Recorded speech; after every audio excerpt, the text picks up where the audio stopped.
Hello everyone, in this video we will see how we will install Selenium driver and the related softwares which are required for us to do the automation process. Just open Google and you just type install Selenium Python. You will get a link from seleniumpython.readdocuments.io. So just click on this.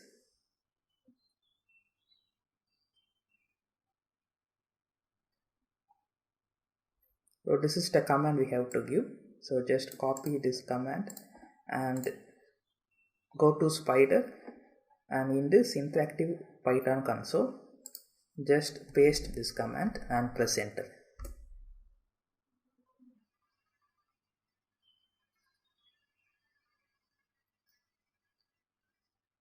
And you will get a message successfully installed Selenium, and this is the version number that is installed on your system. You need to restart this kernel to make use of this package, and I will restart this kernel.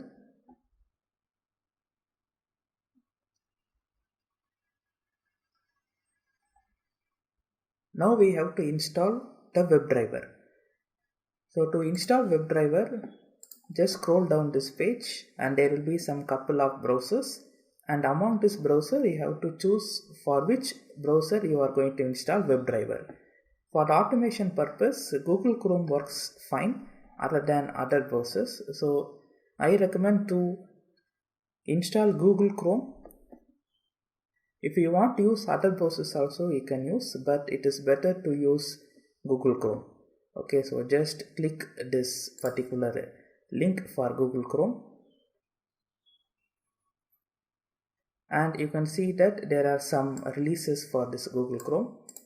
One point you have to note that the version of this driver and the version of your Google Chrome should match. So first we will see what is the version of the Google Chrome installed in our system, and to find that there is a setting option here. Click these three dots and you can find the option called as help, and under help there is option called as about Google Chrome.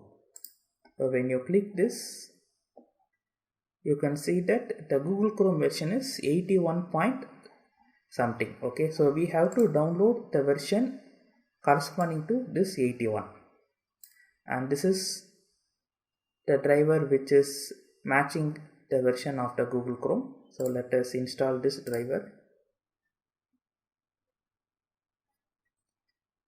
and my system is Windows, so let us click Windows.